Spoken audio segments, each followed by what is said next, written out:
Listo, tenemos entonces enfermedad glomerular y procesos inflamatorios en túbulos renales. Digamos que por tema de histopatología, las glomerulonefritis se clasifican en 3 tipos. Para tema académico, lo importante es que ustedes puedan identificar una glomerulitis y una glomerulonefritis. ¿Listo? Sabemos que si tenemos un incremento en el número celular de tipo leucocitario en el penacho glomerular, yo sé que tengo una glomerulitis. Pero esa glomerulitis también se puede acompañar de tejido hialino, ¿cierto? Hialino, mesenquimal, indicando que también tengo glomerulitis. ¿Listo? Para el caso de la nefritis, entonces si es intersticial, vengo y busco que entre túbulo y túbulo existan células inflamatorias. Miramos qué tipo de exudado, si es de polimorfonucleares, que en este caso no hay. En este caso lo veríamos de esta manera. Entre túbulo y túbulo, la nefritis intersticial sería supurativa. Mirando la histopatología, macroscópicamente tendríamos microabscesos, ¿cierto? Si es una nefritis intersticial supurativa y tengo microabscesos, también es embólica. Este riñón moteado blanco o esta nefritis intersticial supurativa, que corresponde a esta imagen macroscópica y esta histopatológica, generalmente es con bacterias que hacen también bacteremia. Entonces, este riñón moteado blanco o microoxidativo embólico corresponde a lesiones particularmente por sepsis y embolismo bacteriano por salmonela, particularmente salmonela, tejido renal de un bovino. Estas nefritis tubulointersticiales o nefritis intersticiales, entonces, se caracterizan porque los agentes, y si son linfoplasmocíticas como la estamos viendo aquí, o como la teníamos en este momento, son linfoplasmocíticas, usted puede pensar en 2 eventos principalmente. Uno, el agente infeccioso produce vasculitis o infiltrado perivascular, ¿cierto? Y ahí lo vamos a encontrar, los vasos sanguíneos los encontramos o en penacho glomerular o entre túbulo y túbulo. Ahí tenemos la nefritis intersticial. 2, virus que se repliquen directamente en el endotelio vascular. Y otra cosa que me puede generar esas nefritis intersticiales o glomerulonefritis intersticiales son los procesos que tienen que ver con procesos, no está, pero son procesos inmunomediados, ¿sí? Inmunomediados, ¿como cuáles? Ehrlichia, anaplasma, babesia, leishmania. ¿Por qué? Porque son agentes que, adenovirus canino, por ejemplo, son agentes que generan complejos inmunes y vienen y se precipitan acá en el penacho glomerular o en el intersticio, en la pared de los vasos sanguíneos. Y eso me estimula un complejo inmune que ustedes saben que produce una respuesta inflamatoria. Y ahí vamos a tener la enfermedad glomerular y la enfermedad intersticial o tubulointersticial con glomerulonefritis. Pregunta hasta acá. En el intersticial. Ahora, bueno, ya hablamos de esto. Si la lesión, porque Tania tiene razón, si la lesión no es intersticial, sino yo veo el proceso inflamatorio en esta imagen no está, pero si yo empiezo a encontrar los túbulos con células inflamatorias en la luz tubular renal, si es una nefritis solamente y me dicen que es supurativa, Tania, en la luz. Entonces, ¿por dónde ingresó el agente infeccioso? ¿Por dónde ingresó el agente infeccioso?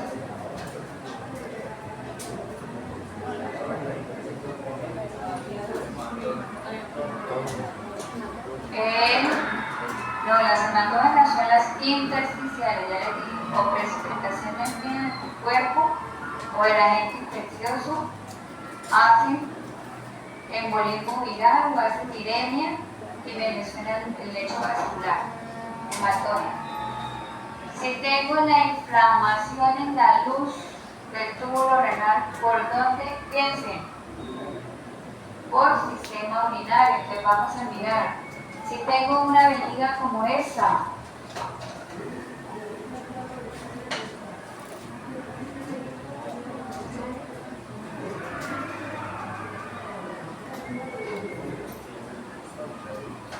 si tengo una vejiga como esta, si tengo una pelvis renal como esta,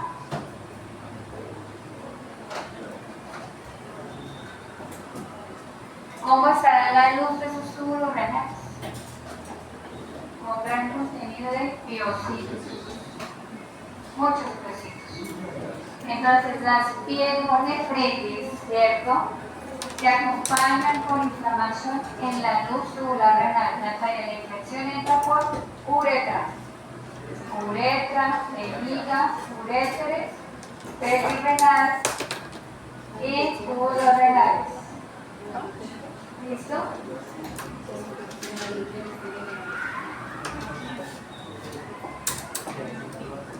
¿Ascendente, profe? Es una infección urinaria ascendente. Ascendente. Listo, entonces si yo tengo una pielonefritis, voy a encontrar, si es de tipo supurativo, voy a encontrar el exudado en pelvis y en luz de túbulo renal. ¿Listo? Ya sabemos que son las infecciones urinarias ascendentes que ingresan por uretra las que me van a producir esta lesión. Y la lesión empieza desde la vejiga. Y ahorita vamos a mirar aquí. Acá tengo también otra nefritis tubular. Agentes infecciosos, los contaminantes que están en el área perineal están en o provienen de luz intestinal desde el intestino con la materia fecal, las áreas perineales sucias. Si hago manipulación de una vulva y está la área perineal sucia, contamino también. Por ejemplo, si no lavo el área perineal, la vulva, y voy a hacer inseminación artificial, pues contamino también de paso las vías urinarias. Proteus, Klebsiella, esas se encuentran principalmente ahí en el tracto digestivo. Streptoestafilococo, piel. Actinomyces pyogenes es más del sistema respiratorio, digestivo, no debe estar ahí en vías urinarias. Pseudomonas aeruginosa, principalmente en donde otitis, dermatitis, y me hacen pielonefritis con cistitis también. E. coli es de las principales aisladas en infecciones urinarias que me puede generar pielonefritis también. En equinos tenemos Actinobacillus seculi, que me produce también pielonefritis. También producción de microabscesos embólicos en tejido renal. Bueno, entonces ahí tenemos algunos agentes de cistitis y pielonefritis supurativa. Que no se me va a olvidar que estoy saltando algo. Entonces tenemos glomerulonefritis y glomerulitis agudas de techo intersticial. Por agudo, entonces, aquí estas hemorragias, ¿de qué tipo son? Son petequiales. Me indican que hay vasculitis y les decía agentes infecciosos que me producen vasculitis. Aquí tenemos un listado: adenovirus canino, coronavirus felino, retrovirus felino. Tenemos aquí el virus de anemia infecciosa equina, asociada con ciatogavirus, pestivirus de peste porcina clásica africana, pestivirus de diarrea viral bovina y herpesvirus equino de limonitis viral equina. Esos agentes, toditos, tienen afinidad por producirme replicación primaria endotelial o generarme complejos inmunes. Entonces, por eso es que tenemos el proceso inflamatorio tubulointersticial con nefritis y glomerulitis intersticial. Para la imagen tenemos el ejemplo de circoidosis porcina, que me produce esa glomerulonefritis intersticial linfoplasmocítica, además de transmisiones sistémicas. Ahí tenemos el circoidosis porcina.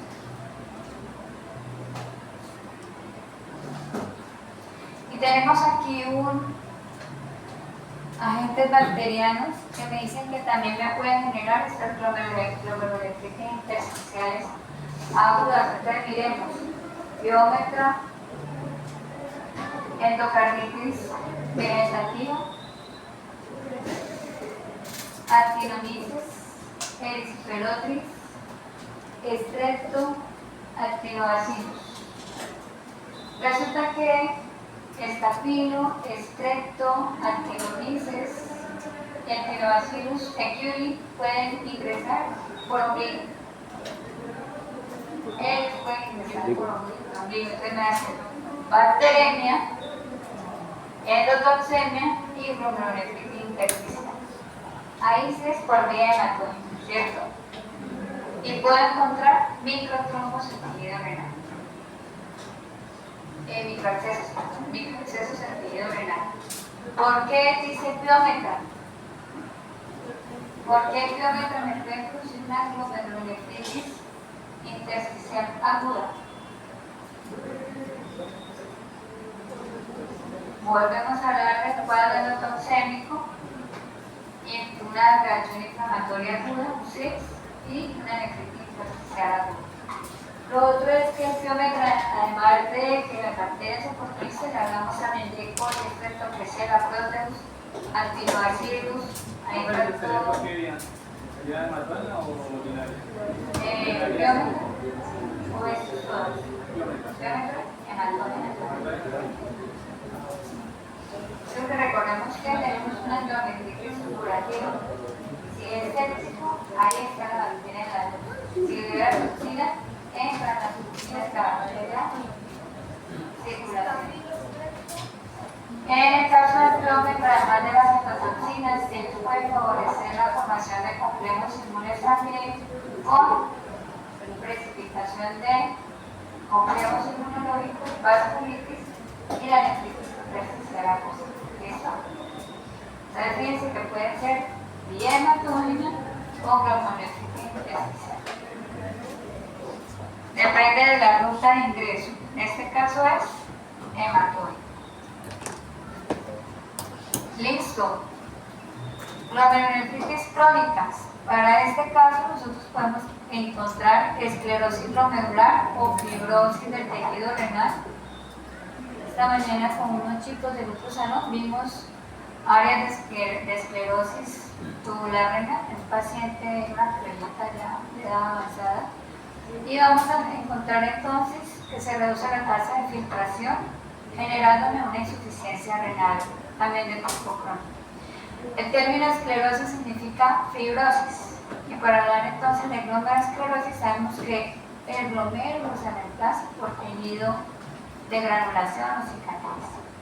Macroscópicamente podemos tener este aspecto, lo que hablábamos de el parénquima, por eso siempre les decía en la necropsia cuando estábamos mirando las imágenes.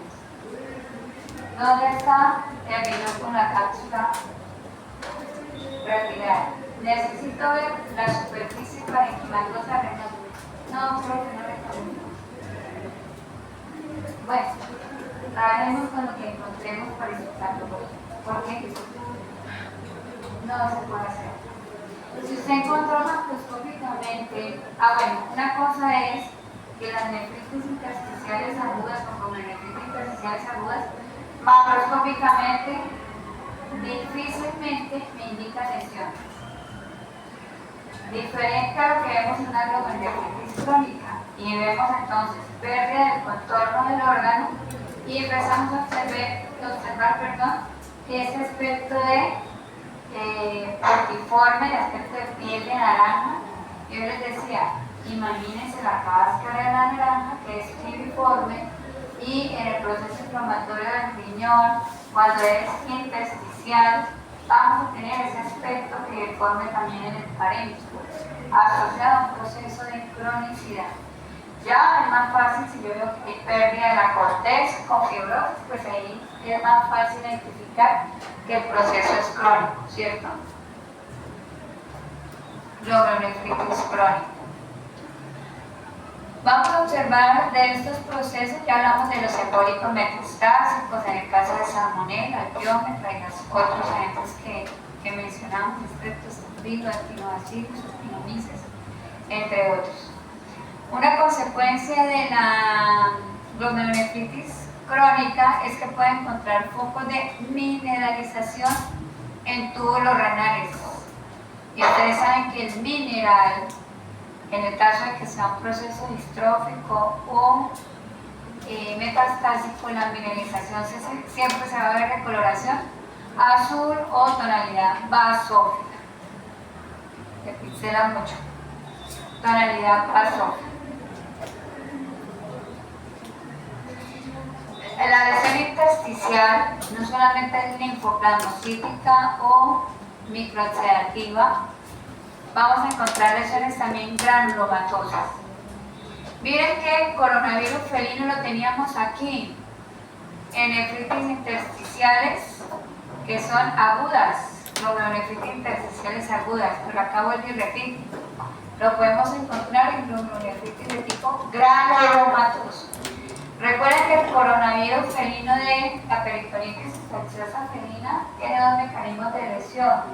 Lo resumimos en uno, vasculitis por complejos inmunes, que me da la nefritis intersticial y puede generar hipersensibilidad tipo 4 con la formación de granulomas, que generalmente se da en el parénquima de órganos y particularmente lo estamos viendo acá en tejido renal, donde estamos viendo esas lesiones multinodulares que están tendiendo a ser focales extensivas porque coalescen, y vamos a encontrar por histopatología celular gigantes que indican que es una reacción inflamatoria o un estudio de tipo granulomatoso. Entonces podemos tener un coronavirus.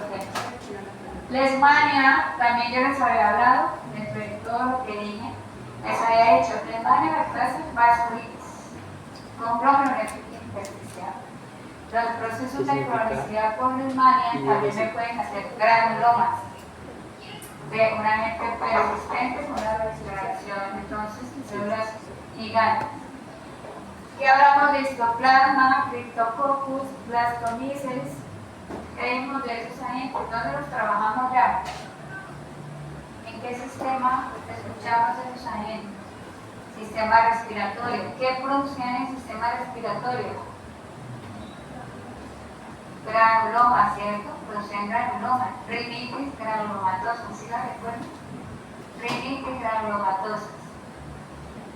En el tejido renal pueden hacer glomerulonefritis por embolismo, ¿cierto?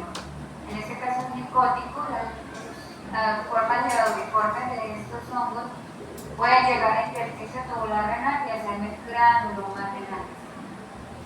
Encefalitosos cunículos, pues principalmente lo tenemos en vías digestivas, puede hacerme también procesos embólicos, lesión granulomatosa en conejos en tejido renal. Brucela. La brucela o urticaria me puede generar, como vimos inicialmente, por complejos inmunes, glomerulonefritis intersticial y una reacción de intensidad tipo 4 en lo que es testículos y tejido renal también con granulomas. Recuerden que la brucela, cuando afecta directamente la gónada, me produce biogranulomas en el testículo, y el tejido renal también pasa una lesión biogranulomatosa.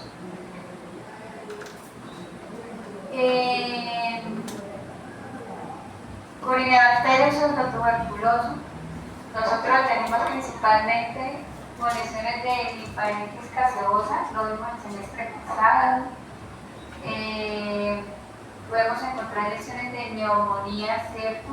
Gaseosas en tejido pulmonar en ovinos principalmente y en bovinos. Y aquí el proceso de bacteriemia también puede generarme lesiones microabsortivas embólicas en tejido renal con formación de tiogranulomas en tejido renal. Entonces vamos a encontrar lesiones multinodulares gaseosas en tejido renal. Estos son solamente algunos ejemplos. Recordemos que Mycobacterium bovis también puede hacer granulomas, no solamente en pulmón, sino en tejido renal.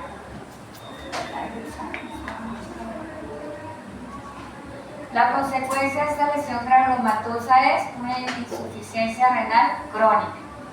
El taller que les dije que si quieren, lo hacen, no lo hacen, pues les va a reforzar a ustedes. Cuando una lesión renal me va a generar insuficiencia renal aguda o una insuficiencia renal crónica.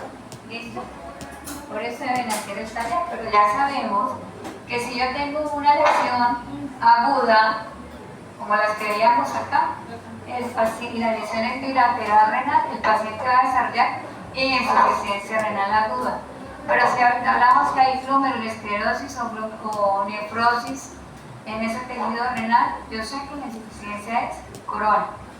Pero eso me dice la histopatología. Hay elementos de clínica que me deben ayudar a diagnosticar si el proceso es agudo o crónico. Cuando ya vamos a...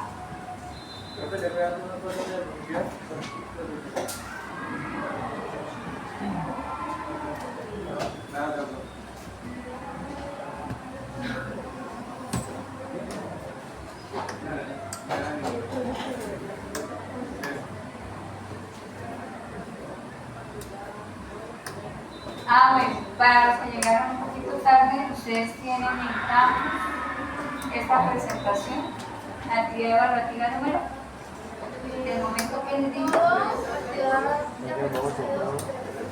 Esta está actividad evaluativa. Actividad evaluativa del momento 3, ahí tienen la foto, ¿listo? Y lo otro es que tienen momento 2, actividad de aprendizaje 2 y 3, taller y, no, esos son temas, son temas para reforzar este tema, para que lo lean. Tienen un taller urinario en momento 3, actividad de aprendizaje 5. Y la actividad evaluativa está el caso clínico. Y en momento 3, actividad evaluativa, hay un caso clínico de renal que ese sí lo voy a revisar. Lo hacen en el cuaderno. Lo otro, si quieren lo leen, si quieren desarrollar el taller, pero el caso clínico sí se lo reviso. Yo sé que están cansados, que no quieren más, pero si no los pongo a hacer eso, no entienden lo de renal. Acá yo les estoy resumiendo, pero hay que leer. ¿Listo? Falla renal es un riñón que prácticamente la tasa de filtración glomerular se reduce entre el 5 al 10%. Son pacientes que generalmente desarrollan cuadros de uremia. Es importante que revisen cuando un paciente tiene síndrome urémico, y sabemos que un paciente con síndrome urémico es un paciente que tiene azotemia y hallazgos sistémicos de enfermedad renal primaria. ¿Qué quiere decir eso? Si el paciente tiene síndrome urémico, se dijo, es que el paciente está azotémico. Vamos a mirar qué es azotemia. Entonces, clínicamente, un paciente con azotemia es aquel que tiene bunicreatinina altos, ¿cierto? En sangre. Están elevados en sangre sus desechos nitrogenados. Ahora, cuando yo hago ese perfil de química sanguínea, tengo bunicreatinina alta, yo sé que el paciente está azotémico. Ahora tengo que mirar qué está generando una insuficiencia azotémica. Y la azotemia la clasifico en 3 de acuerdo a la teología general. Tenemos azotemias prerrenales, azotemias renales, que ahí muestra cuál es la azotemia renal, y la azotemia porrenal. La azotemia prerrenal me dice cualquier evento que me genere hipoxia tisular renal me produce azotemia prerrenal. Y ya lo vimos, hemólisis, ¿cierto? Los procesos de hemólisis, shock hipovolémicos, insuficiencias cardíacas congestivas, esos eventos en general, llámese entonces anemia, babesia, liquia, leptospirosis, clostridiosis, ustedes quieran poner. Procesos que me lleven a anemia, entonces por ejemplo una enteritis hemorrágica severa por parvovirus, bacilostoma, enterococemia clostridial intestinal. Ahí tenemos azotemia prerrenal. ¿Listo? Ahora dice azotemia renal. Cuando hay azotemia renal es cualquier evento que me produzca una lesión en glomérulos y túbulos renales. Ya la vimos. ¿Cómo clasificamos las lesiones renales? Congénitas, directas con infartos renales, glomerulitis, nefritis o glomerulonefritis. ¿Las acabamos de ver o no? Las azotemias renales es aquella afectación directa con lesión en el tejido renal. Dentro de esas hablamos de una lesión que se llama necrosis tubular aguda. ¿La acabamos de ver o no? Y dijimos, las necrosis tubulares agudas generalmente están asociadas a infartos. Es cuando hay un trombo directo, una embolia directa en el tejido renal, hay infarto renal con necrosis tubular aguda. Pero no podemos hablar de los procesos de hemólisis, porque eso entraría entre la azotemia prerrenal, ¿cierto? Ni las insuficiencias cardíacas. El impacto directo aquí es que me genere una lesión directa, la etiología en el tejido renal. Otra etiología, además de las infecciones urinarias ascendentes, de los complejos inmunológicos, es que yo dé medicamentos nefrotóxicos. ¿Listo? Por ejemplo, mi paciente tiene un tumor mamario. Los quimioterapéuticos son nefrotóxicos. Nosotros vimos cardiotóxicos y hepatotóxicos. La pura solidona también es nefrotóxica. Las ocratoxinas, cierto que hace parte de las micotoxinas en general, son nefrotóxicas. Los aminoglicósidos, que son antibióticos, son nefrotóxicos. ¿Listo? Cualquier sustancia que me genere toxicidad directa en túbulos renales me generan azotemia de tipo renal. ¿Listo? Entonces, las oxitociclinas son nefrotóxicas, por ejemplo. Hay que tener mucho cuidado entonces con el uso de algunos antibióticos y quimioterapéuticos, porque voy a hacer control en esos pacientes si, por ejemplo, tienen un daño primario renal y me medico con estas sustancias farmacológicas, empeora el cuadro de insuficiencia renal. Ahora, la azotemia porrenal. Recordemos entonces que hablamos de azotemia cuando tenemos incremento en los desechos nitrogenados en sangre. Azotemia porrenal es todo aquel evento de etiología que me altere la eliminación de orina de las vías urinarias. Puede ser un cálculo uretral o cálculos en vejiga, o cálculos en uretra.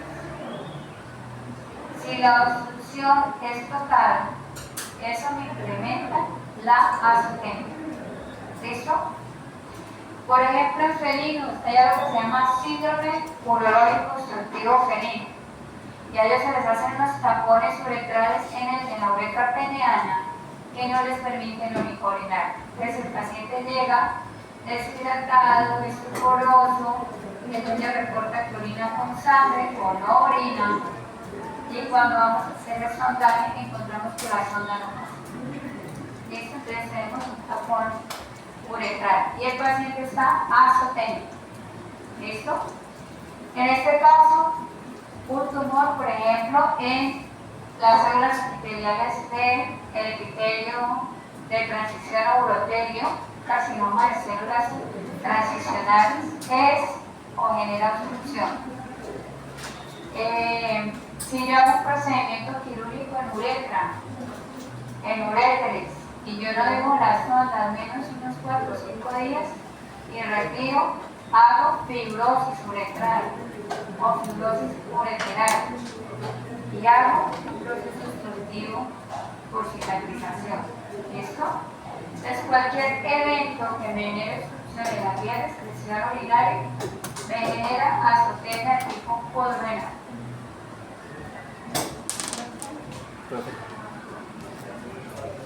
Por lo menos en el caso de... La amiloidosis renal está clasificada dentro de qué tipo de azotemia. ¿En dónde se acumula el amiloide? En túbulos, en intersticios o en glomérulos, es decir, renal, azotemia de tipo renal.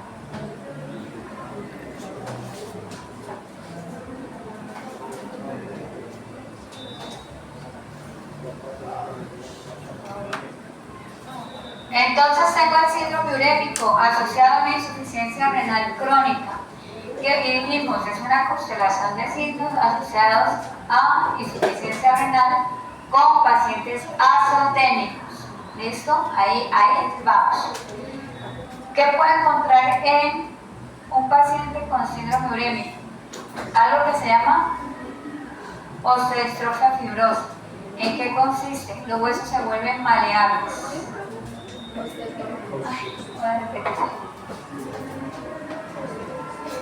Ya está la voz que no me sale.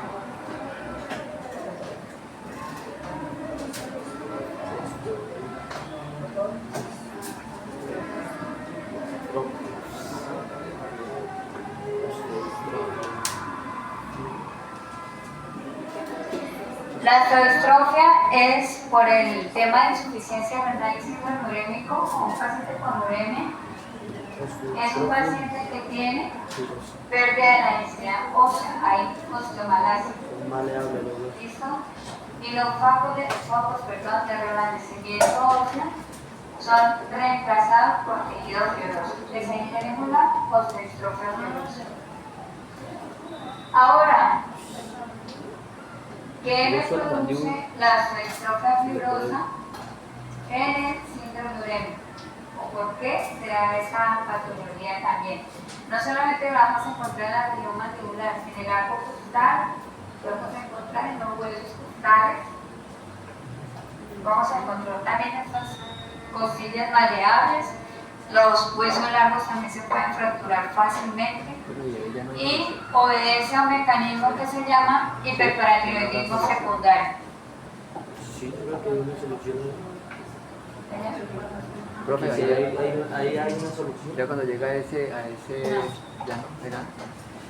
Profe, Queda fibrosada. una cosita, y por lo menos en el caso de la lesmania, que también afecta al riñón, tengo abajo un tapito con lesmania. Hay lesmania de dos tipos, lesmania cutánea y y visceral. lesmania visceral. Por eso. Si solo está en piel, perfecto, pero si es visceral, ya vamos a encontrar vasculitis sistémicas y en el caso del riñón puede formarse los granulomas, pero generalmente hay glomerulitis intersticial. Y la pregunta es, He visto que por lo menos si esos medicamentos como el alopuridol daña también el riñón, ¿qué se le puede dar para que eso no le siga afectando? Por lo menos no, él está con problema de piel, llagas en las orejas, úlceras. pero entonces, ¿qué se le puede dar para que le proteja el riñón como tal? Garantizar la diuresis. Comer mucho líquido y se está garantizado. No, él está bien, come bien, está gordo, o sea, como de 20 kilos. Tienes que hacer controles de que tiene que salir.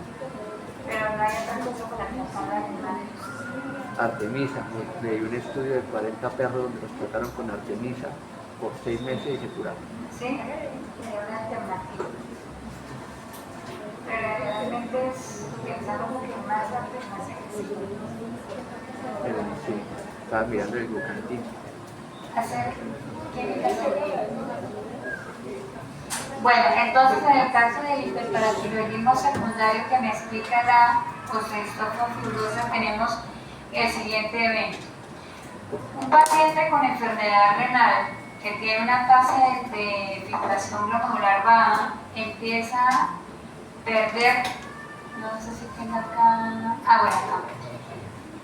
Empieza a perder electrolitos, ¿cierto? En la diuresis porque hay alteración de la filtración y de la reabsorción tubular renal. Entonces puedo perder electrolitos, entre ellos está el calcio. ¿Cómo estará entonces el calcio sérico si lo estoy perdiendo por la orina, por la diuresis? ¿Cómo está el calcio sérico si lo estoy perdiendo por la diuresis?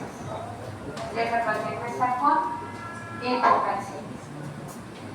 ¿Qué hace entonces la paratormona? ¿Qué hace la paratormona? Entonces la paratiroides empieza a secretarse, tenemos una hiperplasia de la paratiroides, que son estas dos estructuras blanquecinas. Esta es la tiroides, esta es la paratiroides. La paratiroides, no, creo que en algunas no les mostré, pero la paratiroides tiene más o menos un diámetro del tamaño de una lenteja. Entonces miren cuántas veces estamos incrementando acá el tamaño de la paratiroides. Cuando hay hipocalcemia, se estimula la secreción de paratormona por parte de la paratiroides y lo que hacemos es generar una hipercalcemia por remoción de calcio tisular óseo. Y ahí es donde se viene y se presenta la pérdida de la densidad ósea y tenemos las áreas de malasia con la osteostrofia fibrosa que veíamos en el camino. ¿Listo? Resulta que así exista en este caso la remoción del tejido, la remoción de calcio del tejido óseo, no hay normocalcemia. El paciente sigue con el desequilibrio de calcio, está hipercalcémico, pero ese calcio no lo puede utilizar igual. Y aquí es donde tenemos que los pacientes con insuficiencia renal crónica pueden desarrollar calcificaciones de tipo metastásico por hipercalcemia. Todos estos procesos se llaman hiperparatiroidismo secundario. Si no le han entendido nada a la profesora, lean hiperparatiroidismo secundario.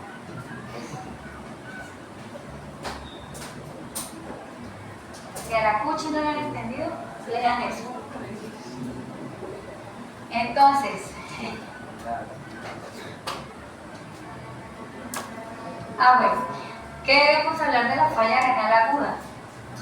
Esta diferencia de la insuficiencia renal aguda es reversible. Esta se puede corregir.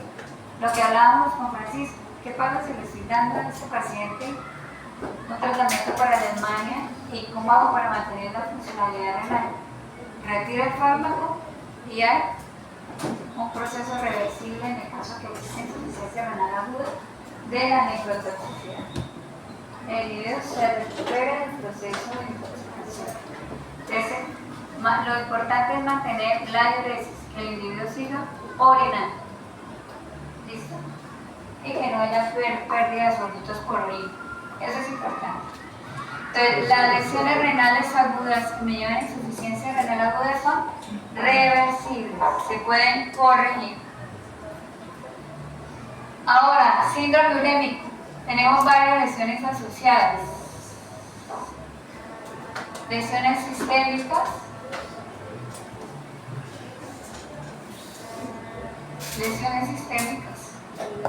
y vamos, estos son listados para que ustedes lo tengan en cuenta, son listados. ¿Listo? Pero vamos a ver las lesiones que se quedan más con lo que vemos. En el síndrome urémico el paciente desarrolla estomatitis urémica. Un paciente esotérico con insuficiencia renal crónica dentro de las clasificaciones clínicas del síndrome urémico puede desarrollar estomatitis ulcerativa urémica. ¿Qué hace que exista esa lesión ulcerativa en mucosas? No solamente de boca, encía, íntima, la podemos también tener en estómago y tracto intestinal.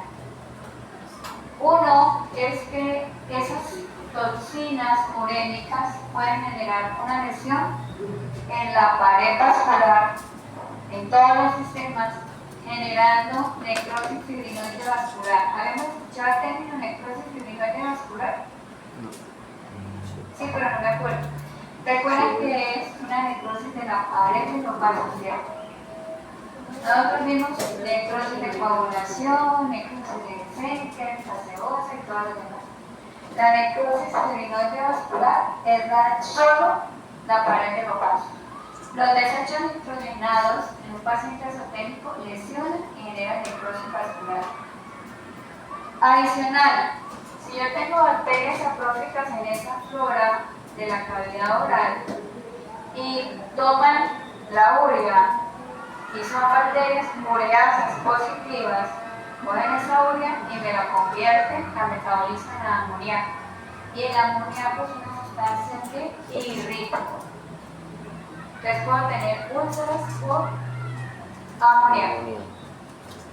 Hay dos mecanismos, necrosis fibrinoide y amoníaco por lesión ulcerativa por acción irritante del amoníaco. Estomatitis ulcerativa. Si quieren pueden hablar de glossitis, gingivitis. Tenemos entonces, ¿qué es lo que me produce al final el hiperpartiroidismo secundario? A tratar de mantener la normocalcemia. Calcificaciones metastásicas. ¿En dónde está el foco de calcificación ahí? Todo lo que estamos viendo acá de coloración vasofilante.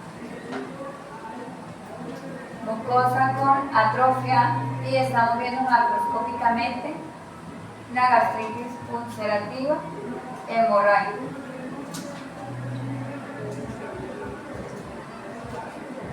Colon. Diagnóstico de ese colon. Gabriela.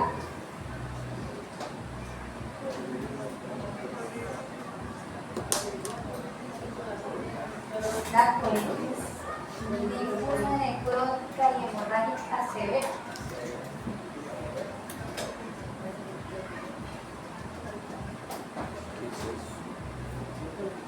Severa. Y eso es por uremia, ¿cierto? ¿Qué tenemos ahí? ¿Qué me están mostrando las flechitas?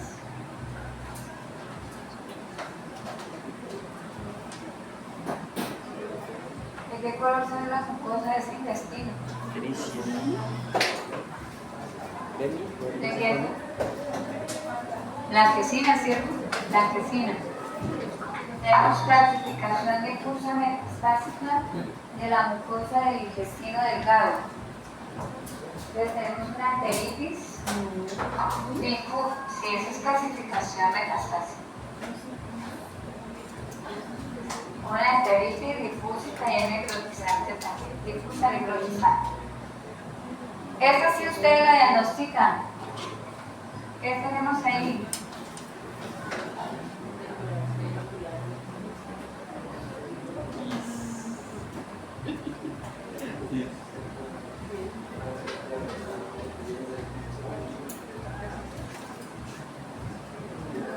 Hay calcificación, ¿cierto?, del endocardio valvular. Entonces, ¿cuál es el diagnóstico? Endocarditis con mineralización, ¿cierto? Por uremia, endocarditis con uremia. ¿Sí recuerdan que era con mineralización y ulcerativas cuando había uremia? Ahí las tenemos.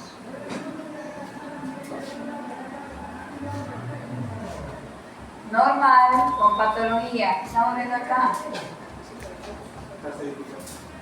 Calcificación intersticial de los músculos intercostales, que se presenta en síndrome REM. Y aquí es cuando vamos a hacer fuerza en ese arco costal y se fractura fácilmente. Puede fracturar.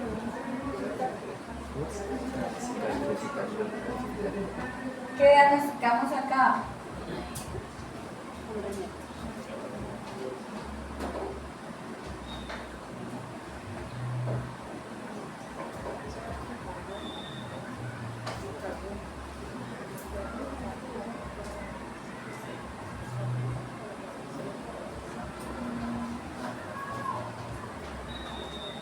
¿Cómo, Felipe?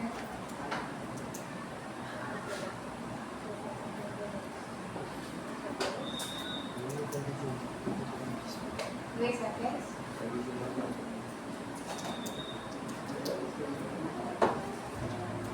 Muy bien, ahí. Entonces tenemos una neumonía intersticial urémica y lo moradito casi negruzco que estamos viendo en los centros alveolares, que son es calcio intersticial. Y vemos macroscópicamente que tenemos un patrón multifocal de tipo hemorrágico, que indica que efectivamente es una neumonía intersticial, y por histopatología estamos viendo un patrón también de calcificación intersticial.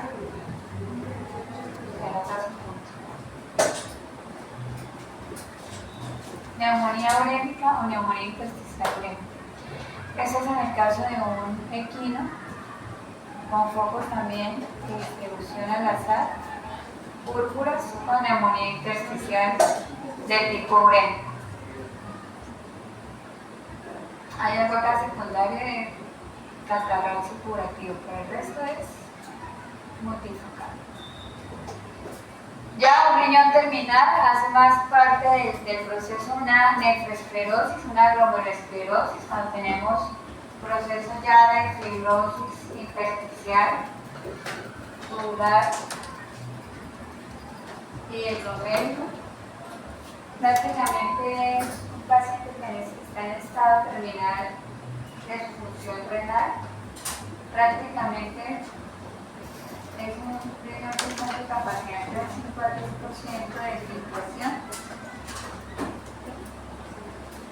Es un paciente que puede tener sinología neurológica, estiporoso, comatoso.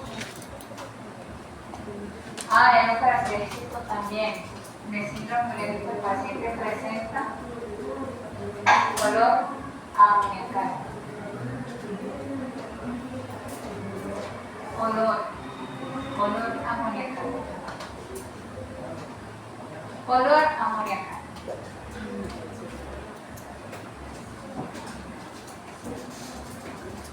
Ya hablamos de las pielonefritis, son supurativas, de infecciones ascendentes. Vamos a hablar de lesiones neoplásicas. Tenemos primaria del tejido renal. El nefroblastoma es un tumor embrionario del tejido renal. Generalmente son lesiones circunscritas, no se diagnostican fácilmente, siempre son hallazgos incidentales a ecografía, a necropsia.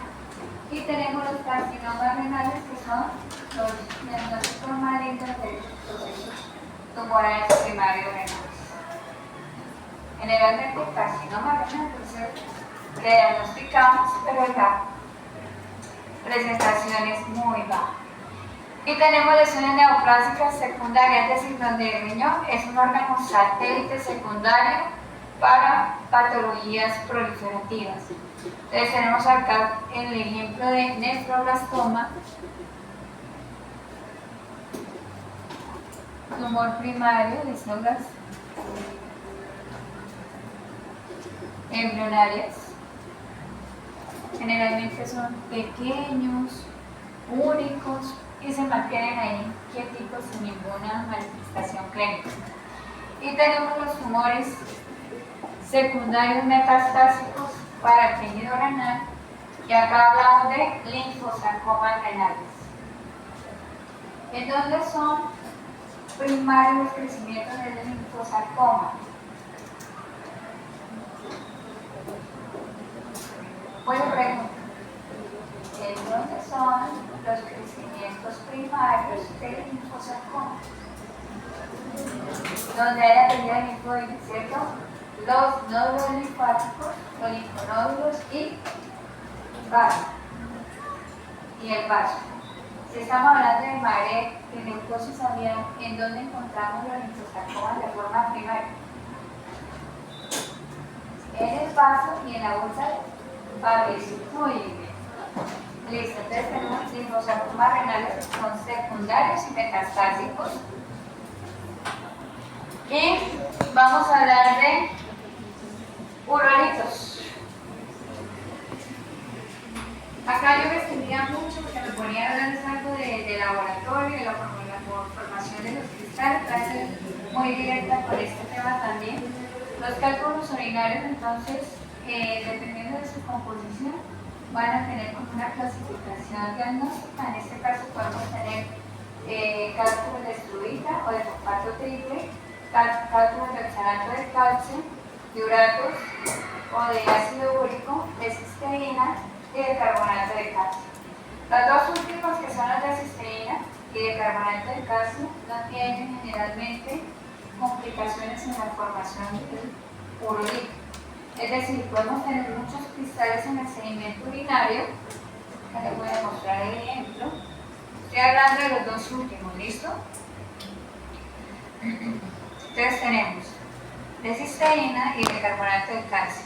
Los caninos pueden, generalmente en la excreción urinaria, tener cristales de cisteína, pero no necesariamente encontramos la formación de urolitos. Para que se forme un urolito o un cálculo urinario, debe precipitarse sobre una matriz esta cantidad de cristales, ¿cierto? Los de carbonato de calcio generalmente se producen del consumo de ciertas pasturas que fijan entonces el calcio y van formando el cristal. Los equinos y los porcinos generalmente excretan cristales de carbonato de calcio y no tienen urolitos. Una cosa es cuando hablamos de cristal y otra cosa es cuando hablamos de urolito. El urolito en la piel. El cristal es cada una de las partículas que se pueden evidenciar en los ¿listo? Entonces estos pueden no tener necesariamente la formación de un cálculo urinario. Pero ¿qué pasa si los cristales se sedimentan, se precipitan sobre una matriz? Me van a formar el urolito. ¿Listo? En el ejemplo puntual que tengo en la imagen tengo muchos cálculos de estruvita. ¿Cómo se forma el cálculo de estruvita? Puede tener diferentes morfologías, pueden ser lisos o pueden tener una superficie irregular testonera. Los pHs en pH urinario en este tipo de formación de cálculos de estruvita generalmente son alcalinos y se forman porque hay infecciones urinarias reincidentes. Profe, ¿esos cálculos se utilizan para No, son los familiares? Entonces, el antecedente aquí en es que mi paciente de manera persistente tiene infecciones urinarias. De esos pacientes que presentan suficientes recurrentes. Y las bacterias, ASAs también, son ureasas positivas y me cambian el pH urinario. ¿Listo?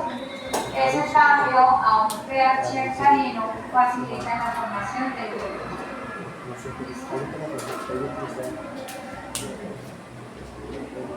estafilo, estrepto, E. coli pueden ser ahí los recurrentes en estas infecciones. Los cálculos de oxalato de calcio los puede encontrar caninos, felinos, rumiantes, pequeñas y grandes rumiantes. Las posturas que tengan o que sean plantas o agresivos que sean plantas carcinogénicas que permiten calcio facilitan la formación de estos cristales de oxalato de calcio. En el caso de animales de compañía, el tema de gases urinarios ácidos puede facilitar la precipitación de los cristales de oxalato de calcio. Muy común en felinos. En felinos se puede dar el glifosato triplo destruida y estos de oxalato de calcio se pueden crear con más frecuencia. 3 pHs ácidos. No necesitan ningún antecedente como las infecciones en los destruidos. ¿Sí?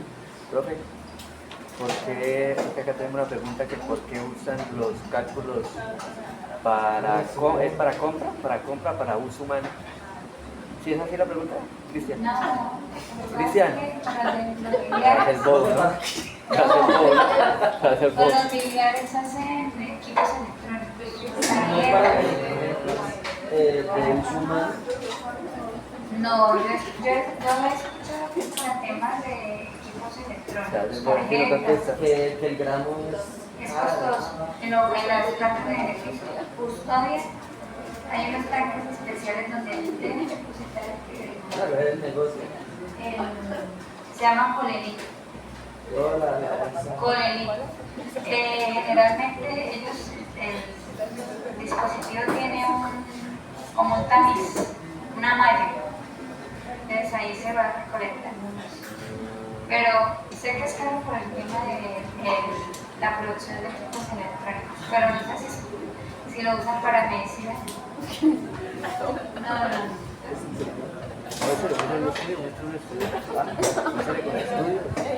¿Cuál es la consecuencia de los urolitos? ¿Cuál es la consecuencia de estas piedras o urolitos en las vías de excreción urinaria, las vías inferiores del sistema urinario? La consecuencia general, obstrucción. ¿Está listo? Entonces, ¿qué sostenga tenemos acá? Si tenemos esta orillita, pero la anterior, llena de urolitos. La vez que estábamos viendo totalmente estenoso. Sostenga postrenal. Muy bien. La consecuencia de estos cálculos urinarios es generar aumento de la presión de la orina en el tejido parenquimatoso renal y vamos a tener dilatación de la pelvis renal y de los cálices renales con atrofia parenquimatosa del tejido renal y eso se llama hidronefrosis. ¿Listo? Cuando la obstrucción es total y no permite la diuresis, se desarrolla hidronefrosis. Eso es un riñón con hidronefrosis.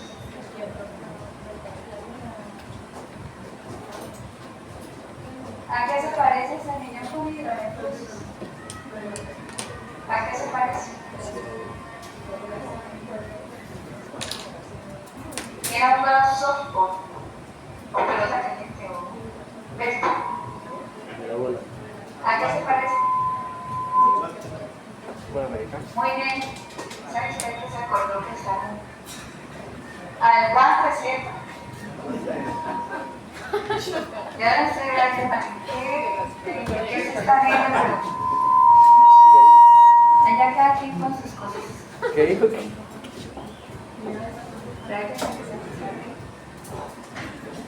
Bueno, entonces, ya tenemos una hidronefrosis por el efecto destructivo de los urolitos, es una consecuencia de la uroliquiasis.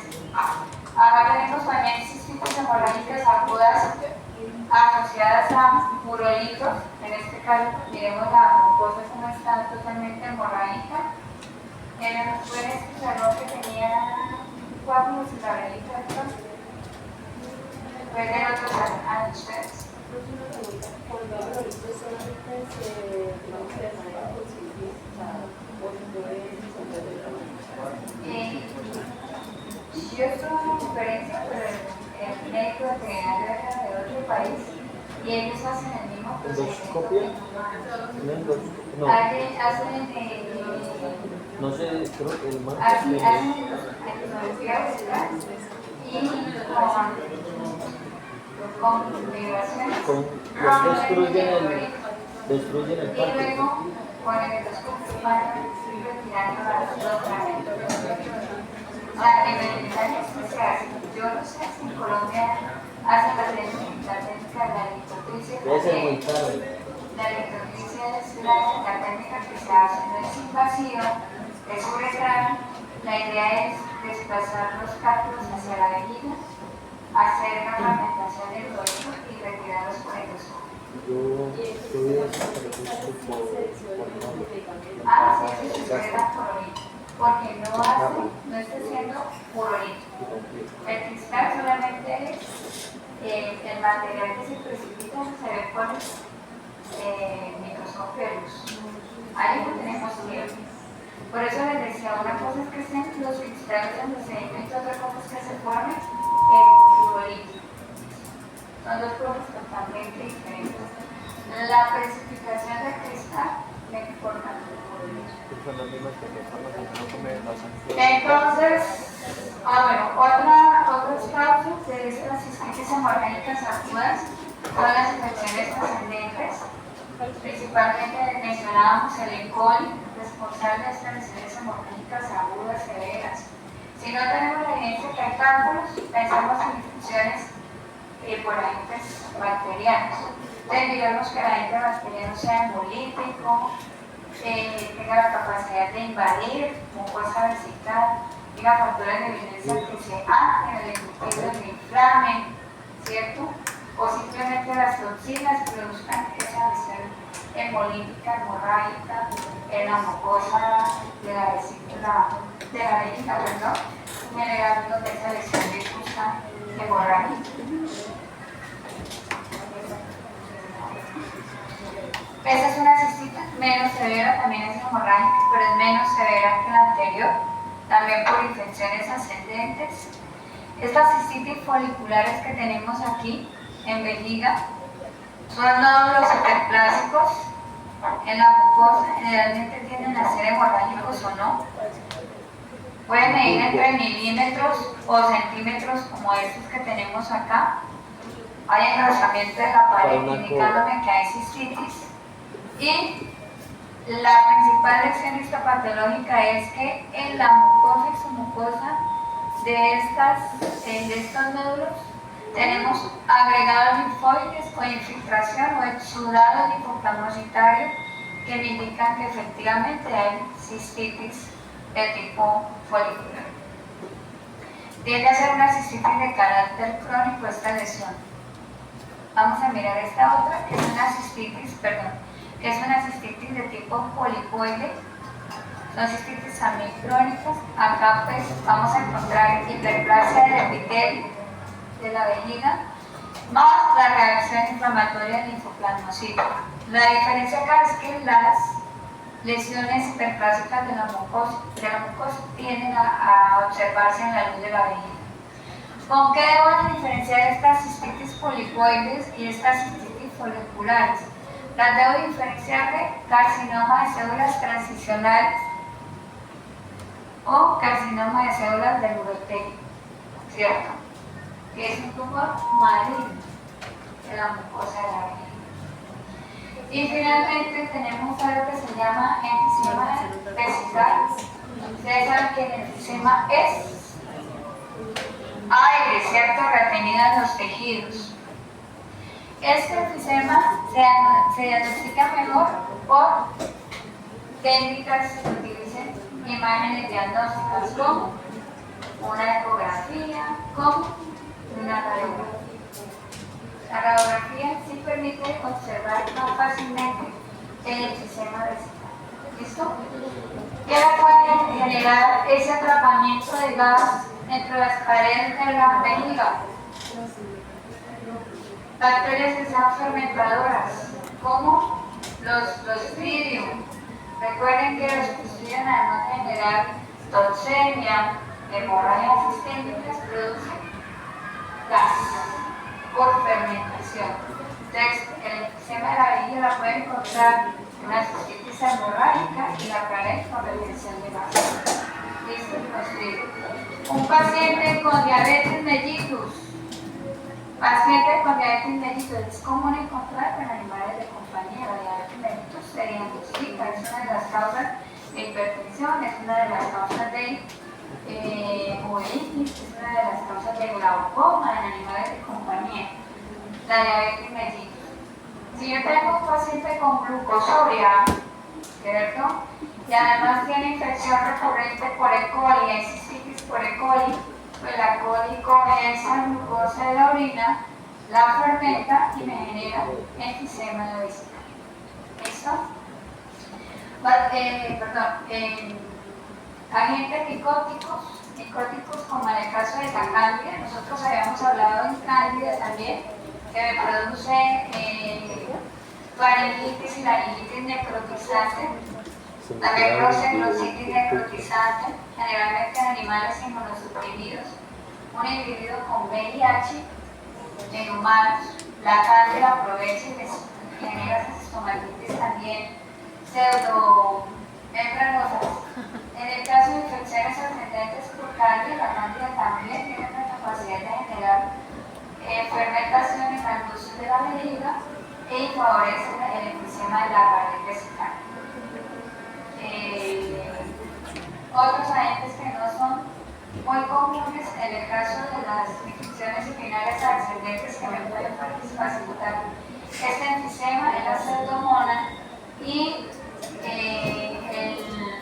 levaduras de malacesia. Es donde escuchamos generalmente la malacesia. Bien, es cierto, otitis, también es responsable de las otitis. Entonces, puede encontrar infecciones urinarias por malacesia, por cándida y hacer enfisema de la vejiga.